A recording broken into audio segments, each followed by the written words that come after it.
ఓమేగయైన మహిమాన్వితుడా.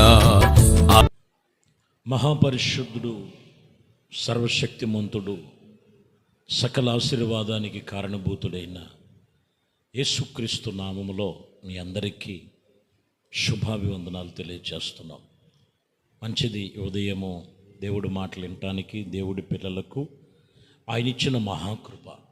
పరిశుద్ధ గ్రంథములో నుండి ఆదికాండము 30వ అధ్యాయము 30వ వచనాన్ని చదువుతున్నాం.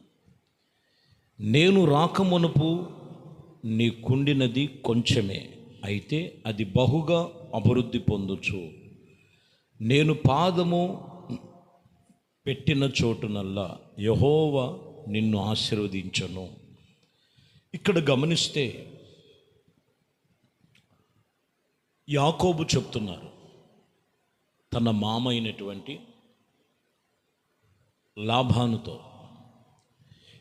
ఈరోజు వాక్యము చెబుతున్న మాట, నేను పాదము పెట్టిన చోటల్లా ఆశీర్వదించను. ఈరోజు దేవుడు ఎందుకు వాక్యము చేత మాట్లాడుతున్నారు అంటే, నీ చోటు ఆశీర్వదించబడాలి. నువ్వు అడుగుపెట్టు చోటు దీవెనకరంగా ఉండాలి. నువ్వు అడుగుపెట్టు చోటు మహిమకరంగా దేవుడు ఆశీర్వాద ఫలాలు ఉండాలి. ఈరోజు కొందరు నివసిస్తున్న చోటు ఆశీర్వాదాలుగా లేవు. యాకోబు జీవితంలో తల్లిదండ్రులను విడిచాడు, ఒంటరిగా వచ్చాడు, ఎడారి జీవితాలు గడిపాడు. నానా విధమైన బాధలు కలిగినప్పటికీ దేవుడి మీద నిబంధన చేసుకుని వచ్చారండి. అందుకని తన మామతో చెప్తున్నాడు, నేను రాకమునుపు నీకున్నది కొంచెమే, నేను అడుగుపెట్టిన చోటు దేవుడు, నా దేవుడైన యెహోవా ఆశీర్వదించని రాయబడింది. ఈరోజు మనం గమనించాలి, యేసుక్రీస్తు నందుకు నిన్ను పిలిచేది ఎందుకంటే నీ చోటు ఆశీర్వదించబడాలి. మీరు నివసించుచున్న చోటు దీవెనకరంగా ఉండాలి. చూద్దాం, కొన్ని విషయాలు మనం చదువుదాం. నిర్గమకాండం 20వ అధ్యాయం 24వ వచనం చదువుతున్నాం. మట్టి బలిపీఠము నా కొరకు చేసి దాని మీద దహన బలులు, సమాధాన బలులను, నీ గొర్రెలను, నీ ఎద్దులను అర్పింపవలెను. నేను నా నామమున జ్ఞాపకార్థము నుంచుకొని ప్రతి స్థలము యందు నీ యొద్దకు వచ్చి నిన్ను ఆశీర్వదించాను. ప్రతి స్థలములో నువ్వు ఆశీర్వదించబడాలి. ప్రతి స్థలములో నువ్వు ఆశీర్వదించబడాలంటే నీవు అర్పించిన అర్పణ నియమము ప్రకారముగా అర్పించాలి. ఇజ్రాయేలు ప్రజలతో చెబుతున్న మాట అది. నేను ప్రతి స్థలమునకు వచ్చి ఆ స్థలమును నేను ఆశీర్వదిస్తాను. ఆశీర్వదించబడటానికి కొందరిని మనం చూస్తుంటాం. యేసుక్రీస్తు వద్దకు వచ్చి ఏమి నేర్చుకున్నారు, ఏం చేస్తున్నారు? ముందు నువ్వు నేర్చుకో, నువ్వు దేవునికి నీవే అర్పించుకో. అది అక్కడ అంటున్న మాట. నీవే ఒక సాక్రిఫైస్ చేసుకొని వారే దేవుని యందు నిబంధన కలిగుంటే, వాక్యం ఇక్కడ చెప్తున్న మాట, నీ ఉంటున్న ప్రతి చోటు ఆశీర్వదిస్తాడు ఆయన. ఆశీర్వదించబడిన అనుభవాలు కావాలంటే వాక్యం ఇక్కడ చెప్తున్న మాట, నువ్వు దేవుని యందు ఖచ్చితమైన నిబంధన కలిగి ఉన్నప్పుడు ఆ చోటు ఆశీర్వాదించబడిన చోటుగా మారుస్తారు. కీర్తనలో 66వ కీర్తన 12వ వచనం చదువుతున్నాం. నరుని యొక్క, చూడండి, మా నిమిత్తము ఎక్కనటువంటి చేసితివి, మేము నిప్పులలోనూ నేలల్లోనూ పడితిమి, అయినను నీవు సమృద్ధి కలిగిన చోటులో మమ్మల్ని రప్పించి ఉన్నావు. వారి తల మీదకి కీడు వచ్చింది. వారు నిప్పులలో నేలలో, అంటే ఆ మాటకి ఏంటంటే శోధనలో, కష్టాల్లో, ఇబ్బందుల్లో నడిచారు. అయినను ఇక్కడ మనం గమనించినట్లయితే సమృద్ధి కలిగిన చోటుకు మమ్మలను రప్పించావు. దేవుడు ఎప్పుడు కూడా సమృద్ధి కలిగిన చోటులో ఉండాలని పిలుస్తున్నాడు. లోకంలో శోధనలు ఉన్నాయి, లోకంలో పడదోయబడినటువంటి ఏమున్నాయి అని అంటే, ఇదిగో గుంటలు, నాశనకరమైన గుంటలు, జగటగల దొంగ ఊబులు, ఆ చోట్లు సరైనవి కాదు. చీకటి కలిగిన చోటులు, అంధకారపు కలిగిన చోటులు ఉన్నాయి. ప్రభు అంటాడు, వాటి నుండి సమృద్ధి కలిగిన చోటులోనికి నేను పిలుస్తున్నాను. ఈరోజు ఎంతమంది దేవుడు మాట విని దేవుడికి లోబడే వాళ్ళు ఉన్నారు? ఆశీర్వాదాలు అయితే కావాలి, దీవెనలు అయితే కావాలి, కానీ దేవుడికి లోబడటానికి, దేవుడు చెప్పినట్లుగా నడుచుకోవడానికి ఎంత కష్టంగా భారంగా ఉంటుందో. దేవుడు చెప్పిన మాట విను, సమృద్ధి కలిగిన చోటులో నేను నిలబెడతానంటాడు ఆయన. సమృద్ధి దేవుని సన్నిధిలోనే ఉన్నది. ఆది కాండములో 45వ అధ్యాయంలో 9వ వచనములో ఇదిగో అక్కడ యోసేపు చెబుతున్న మాట, మీరు త్వరపడి నా తండ్రి యొద్దకు వెళ్ళి అతనితో, నీ కుమారుడు యోసేపు దేవుడు నన్ను ఐగుప్తి దేశమంతటికి ప్రభువుగా నియమించాడు, నా యొద్దకు రమ్మని, అక్కడ ఉండవద్దని, ఆ చోట్లో ఉండొద్దని నా తండ్రికి చెప్పు, నా తండ్రికి చెప్పు. ఇక్కడ మీరు గమనిస్తే యోసేపు చెప్తున్నారు, తన అన్నలతో చెప్తున్నారు, ఇదిగో నువ్వు వెళ్ళి ఈ ఐగుప్తి దేశములో దేవుడు నన్ను ఇలాగున ఈ చోట్లో ఒక ప్రభువుగా నియమించాడు, ఒక అధిపతిగా నియమించాడు.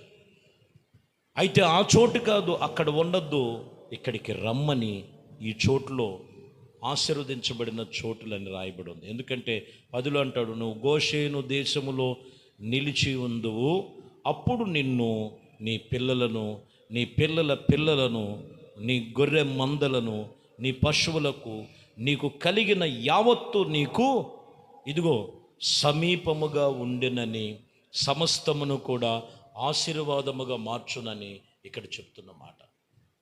సమీపముగా నేను ఉంటాను, ఈ చోటులో ఆశీర్వదించబడతాం, ఈ చోటులో దీవించబడతాం. వాక్యం చెప్తున్న మాట, నీవు అడుగు పెట్టిన చోటు ఆశీర్వాద చోటుగా ఉండాలి. మీరు నివసించుచున్న చోటు దీవెనకరమైన చోటుగా ఉండాలి. మూడవది, మీరు నివసిస్తున్నటువంటి చోటు, మీరు అడుగుపెట్టే చోటు ఇదిగో అన్ని విషయములో విస్తరించబడి ఉండాలి. యోసేపులో మనం అదే చూస్తున్నాం. అందుకనే ఆ చోటులో ఉండదు. ఈరోజు ప్రభు అంటాడు, ఆ చోట్లో కాదు. మత్తయ్యను చూసి సొంకపు మెట్టు దగ్గర కూర్చున్నావు మత్తయ్య, అక్కడ ఉండొద్దు, అక్కడి నుంచి లేచిరా, నేను ఉంచవలసిన చోట్లో నేను ఉంచుతా. ఈరోజు ఎక్కడుంటున్నావు? ఏ చోట్లో ఉంటున్నావు? పేరుకు మాత్రం ఆదివారం ప్రభు సన్నిధిలో గడుపుతున్నాను, ప్రార్థన చేసుకుంటున్నాను, ప్రభుతో నడుస్తున్నాను అనుకుంటున్నావు, కానీ మిగతా దినాలు నువ్వు ఏ చోట్లో, ఉండకూడని చోట్లో, వెళ్ళకూడని చోట్లో, గడపకూడని చోట్లో ఉంటున్నావేమో. అదే ఆశీర్వాదానికి బదులుగా కొందరి జీవితంలో శాపాస్పదములుగా ఉన్నాయి. లూకాసు వార్తలో 14వ అధ్యాయములో 10వ వచనములో, అయితే నీవు పిలవబడినప్పుడు నిన్ను పిలిచినవాడు వచ్చి, స్నేహితుడా ఇదిగో పై చోటికి పొమ్మని నీతో చెప్పగలనని నీవు పోయి కడపటి చోటున కూర్చుండుము. ఇక్కడ మీరు గమనించాలి, ఏ చోటులోనైతే నిన్ను ఉండమన్నాడు అక్కడుండు, అక్కడి నుంచి నేను లేపుతాడు. నేను ఒక్కసారి ఉన్నత చోట్లోకి వెళ్ళి ఆ కుర్చీ కావాలంటే కాదు, ఇక్కడ అంటాడు, నిన్ను ఆ కడపటి చోటు ఏదైతే ఉందో అక్కడే కూర్చో. నేను పిలిచినవాడు, నేను ఆహ్వానించిన వాడు ఒక సమయం ఉంటుంది, అక్కడ కూర్చోబెడతారు. గమనించాలి, చాలా జాగ్రత్తగా గమనించాలి. ఎస్తేరు గ్రంథములో మొర్దెకై ఉన్నాడు. మొర్దెకై దేవుడైన యెహోవాకు మాత్రమే ఆయన తల వంచి సాగిలపడి నమస్కరించి ప్రార్థన చేసేటువంటి అలవర్చుకున్న అలవాటు కలిగిన వాడు. కానీ అక్కడ హామాన్ అని ఒకడున్నాడు. ఇదిగో అతడు, మీరు గమనించినట్లయితే ప్రియమైన దేవుని బిడ్డలారా, అతని యొక్క పరిస్థితులు మీరు చూస్తే, అతను ఉన్నటువంటి చోటును మీరు గమనించినప్పుడు, ఆ చోటులో ఇతను వచ్చినప్పుడు ఇతను వంగి నమస్కారాలు చేయలేదని ఇదిగో ఈ మొర్దెకై మీద వ్యతిరేకంగా తీసుకొచ్చినటువంటి కొన్ని పరిస్థితులు. అయినను కూడా దేవుని ఎదుటే, మీరు గమనించాలి, మొర్దెకై దేవుని ఎదుటే ఉపవాసం ఉన్నాడు, ప్రార్థన చేశాడు. 4వ అధ్యాయం 1వ వచనంలో మీరు చదివితే, జరిగినదంతయు తెలుసుకొనగా మొర్దెకై తన బట్టలు చింపుకొని గోనిపట్ట వేసుకొని బూడిదలో కూర్చొని పట్టణము ముందుగా బయలు వెళ్ళి ఇదిగో శోధనతో రోదనతో అక్కడ కూర్చొని ప్రార్థన చేశాడు. ఏ చోట్లో అపనిందలు, అవమానాలు, వ్యతిరేకతలు చేసినాయి. ఒక్కసారి ఆయనకి దండం పెట్టలేదని హామాన్ అనేవాడికి, మొర్దెకై యూదుల మీదే వ్యతిరేకతలు వచ్చేసినాయి. అయినను ఎక్కడ కూర్చున్నాడంట? దేవుని యొద్ద. కొంతమందిని చూస్తే చిన్న చిన్న శోధనలు చూసి, కొన్ని కష్టాలు చూసి, అయ్యా మాకు వ్యతిరేకతలు వచ్చినాయి, నా ఆఫీసులో కొన్ని బలహీనతలు వచ్చినాయి, కొన్ని నా కొలీగ్స్ ద్వారా, నా పనిచేసే చోట, నేను వెళుతున్న చోట కొన్ని ఇబ్బందులు ఎదురవుతున్నాయి, నాకెందుకు ఈ శ్రమలు, నాకెందుకు ఈ కష్టాలు, దేవుడే ఉంటే నాకెందుకు ఈ బాధలు పెడతాడంటారా అని ఏ విషయంలో నువ్వు ఆధారపడద్దు. ప్రియమైన దేవుని బిడ్డలారా, నిన్ను పిలిచిన దేవుడు నమ్మదగినవాడు, నువ్వు ఆరాధిస్తున్న దేవుడు గొప్పవాడు. ఇదిగో నువ్వు వాక్యం వింటున్నటువంటి, ఆ వాక్యము చెబుతున్నటువంటి, ఆ వాక్యములో ఉన్న సత్యములో ఉన్న ఆ సత్యము, ఆ సత్య సంబంధమైనటువంటి యేసుక్రీస్తును తెలుసుకో. ఇక్కడ మీరు చూస్తే మొర్దెకై ఇదిగో బూడిదలో కూర్చున్నాడు, ఆ చోటు విడవల. వాక్యం చెప్తున్న మాట, ఏదైతే వ్యతిరేకత వచ్చిందో 9వ అధ్యాయం 4వ వచనములో చూస్తే, మొర్దెకై రాజు యొక్క నగరములో గొప్పవాడుగా, ఈ మొర్దెకై అనేవాడు అంతకంతకు గొప్పవాడుగా అగుట చేత అతని కీర్తి ఆస్థానమంతట వ్యాపించిందంట. సరే, ఇది దేవుడు వలన అక్కడ శాసనాన్ని కూడా మార్చేశాడు దేవుడు. ఇప్పుడు నీకున్న సమస్యను మార్చలేడా? నువ్వు ఉండాల్సిన చోట్లో ఉండాలి. నువ్వు ఉండాల్సిన చోట్లో ఉండి నువ్వు చేయవలసిన తీర్మానం చేస్తే దేవుడు ఖచ్చితంగా నీవు ఉన్న చోటులో ఆశీర్వదిస్తాడు, నీ ఉన్న చోటును దీవిస్తాడు, నీ ఉన్న చోటు విస్తరిస్తాడు.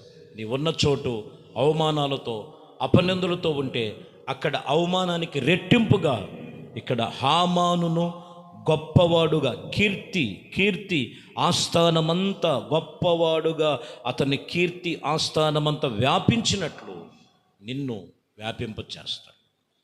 నీవు యేసయ్య చెప్పిన చోట్లో ఉండాలి, ఆయన చోట్లో నువ్వు జీవించాలి. అప్పుడు నీవు అడుగుపెట్టిన ప్రతి చోటు, నీవు పాదము పెట్టిన చోటల్లా దేవుడు ఈ ఆశీర్వాదములు, దీవెనలు విస్తరించి గొప్ప చేయటము, ఆయనలో ఉన్నవి, ఆయన చెప్పిన ప్రతి మాటలో నీలో ఉండాలి. దేవుడు ప్రతి విషయములో నీకు చేసే ప్రతి ఆశీర్వాద ఫలాలు నువ్వు కనులారో చూస్తావు. దేవుడు ఈ మాటలు దీవించునుగాక. ప్రార్థన.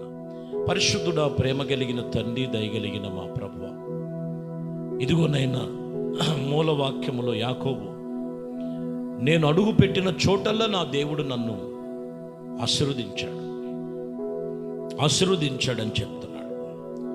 ఇదిగో నన్ను నేను సాక్రిఫై చేసుకుంటే ప్రతి స్థలములో వచ్చి నేను నిన్ను దీవిస్తానని చెప్పావు.